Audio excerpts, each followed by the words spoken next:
Eh bien, cette troisième visite nous amène au principe de réussite qui a marqué le tournant pour toute personne s'étant promue elle-même, passant des échelons inférieurs du succès au plan supérieur de réalisation où l'on acquiert tout ce que l'on désire. Ce principe est appelé l'habitude de faire un effort de plus, ce qui signifie l'habitude de fournir plus de services et de meilleurs services que ce qui est attendu, et de le faire avec une attitude mentale positive. Je vais vous dire tout ce que je sais sur ce principe magique d'auto-amélioration, car c'est la règle que vous devez suivre si vous attendez à établir votre propre valeur et à en être sûr. Laissez-moi vous décrire ce principe de réussite sous une forme concise que vous pourrez facilement retenir. Je l'appelle la formule QQMA, qui signifie que la qualité du service que vous rendez, plus la quantité de service que vous rendez, plus l'attitude mentale dans laquelle vous rendez le service, détermine la place que vous occupez dans votre vocation choisie et la rémunération que vous recevez de vos services. Si vous examinez attentivement les personnes reconnues pour leurs succès exceptionnels, vous découvrirez qu'elles suivent la formule QQMA, bien qu'elles puissent le faire inconsciemment. Maintenant, je souhaite vous donner un grand avantage sur ceux qui suivent cette formule inconsciemment. Je souhaite vous montrer comment l'utiliser délibérément, avec une intention réfléchie, pour que les choses rapportent grandement, et ce rapidement. Et maintenant, je vais vous dire certains des avantages que vous tirerez en suivant l'habitude de faire un effort de plus. 1. Cette habitude vous attirera l'attention favorable de ceux qui peuvent et vous fourniront des opportunités pour vous promouvoir dans de meilleures circonstances. 2. Elle placera derrière vous cette grande loi naturelle des rendements croissants par laquelle le service que vous rendez rapportera des compensations supérieures à la moyenne. 3. Suivre cette habitude vous rendra indispensable dans votre occupation ou appel choisi. Par conséquent, elle vous mettra en position de déterminer votre propre parcours. 4. Cette habitude vous aidera à exceller dans votre travail, car chaque fois que vous rendez service, vous vous efforcez de faire un meilleur travail que précédemment. 5. Si vous travaillez pour un salaire, cette habitude vous donnera la préférence lorsque le travail se raréfie et que d'autres sont licenciés. 6. Elle vous aidera à bénéficier de la loi des contrastes, car les autres autour de vous ne feront même pas le premier kilomètre, sans parler du second. 7. Suivre cette habitude de faire de votre mieux dans tous vos efforts et le faire dans une attitude mentale agréable améliorera votre personnalité et vous rendra aimable par les autres. 8.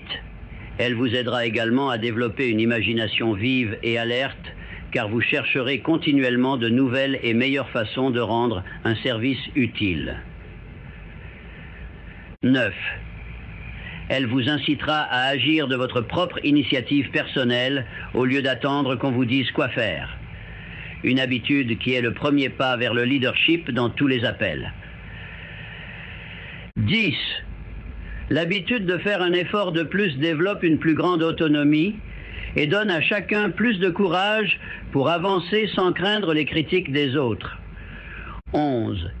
Et voici une chose qu'elle fait, qui, si elle ne vous bénéficiait d'aucune autre manière, justifierait que vous l'adoptiez. Elle vous aide à maîtriser l'habitude destructrice de la procrastination. 12. Faire un effort de plus influence les autres à respecter votre intégrité et les inspire à sortir de leur chemin pour coopérer avec vous dans un esprit amical. 13.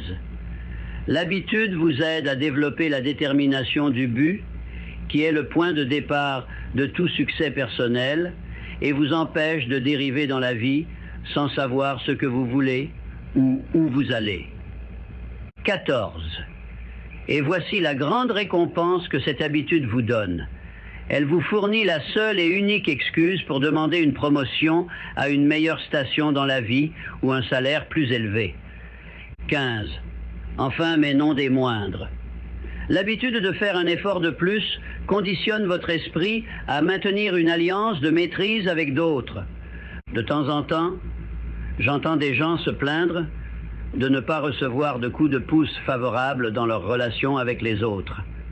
Je n'entends jamais ce genre de plainte de la part de l'un de mes étudiants de la science du succès, ni de quiconque a lu un livre que j'ai écrit, car tous mes étudiants ont appris le secret de créer leur propre coup de pouce favorable. Je peux vous dire franchement que je n'ai jamais reçu de coup de pouce majeur favorable dans ma vie entière qui ne soit venu de l'application du principe de faire un effort de plus. Parfois, j'entends aussi des gens se plaindre que leurs médecins ou autres ne leur permettent pas de faire un effort de plus. Et mon conseil à ces gens est toujours le même. Changez de position et commercialisez vos services là où cela paie de faire un effort de plus. Je suis sincère en donnant ce conseil, car je sais que personne ne peut mieux gagner sa vie, à moins qu'il ne commence à faire un effort de plus.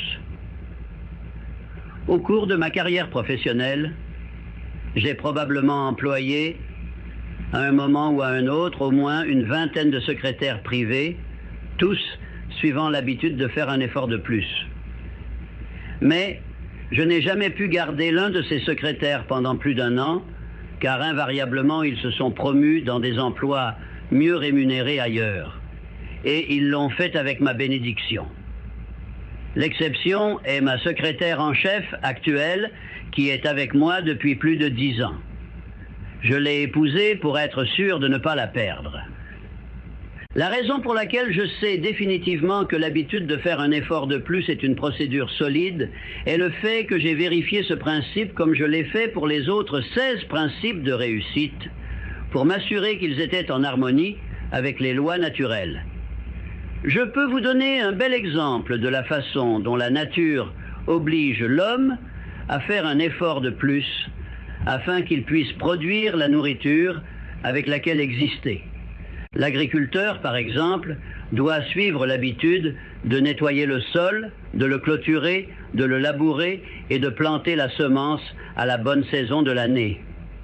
Tout cela, il doit le faire à l'avance sans aucune compensation.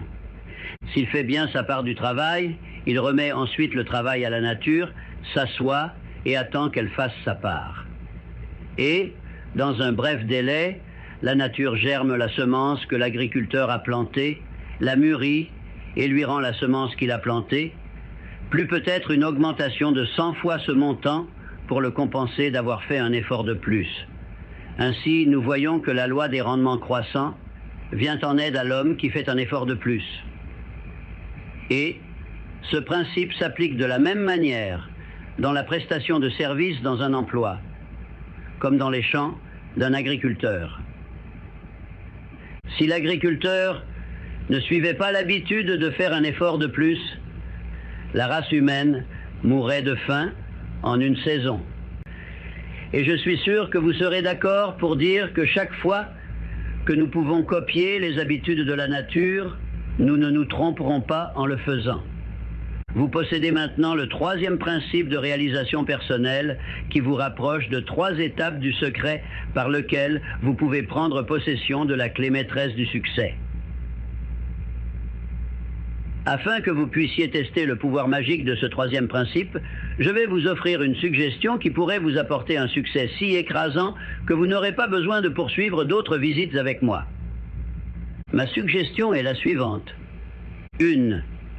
Commencez demain, dans quelle que soit votre occupation, à rendre une forme de service utile à quelqu'un près de vous que vous n'êtes pas censé rendre et pour laquelle vous n'attendez ni ne demandez de compensation. 2. Rendez ce service dans une attitude mentale agréable qui montrera clairement que vous aimez le faire. 3. Suivez cette pratique 7 jours de suite. Puis remarquez quelle atmosphère changée vous apprécierez dans vos relations avec ceux qui vous sont proches. En suivant ces instructions, ne faites pas connaître votre plan à quiconque, mais allez de l'avant et faites-le de la manière la plus naturelle possible. Et à la fin du 7e jour, vous vous trouverez tellement plus heureux et tellement mieux aimé par ceux qui vous entourent que vous ne voudrez jamais abandonner l'habitude. Alors, vous serez à portée de main du secret suprême du succès qui vient de la clé maîtresse du succès. Lors de ma 4e visite avec vous, je vous donnerai un indice très précis sur les moyens par lesquels vous pouvez vous approprier et utiliser la grande clé maîtresse.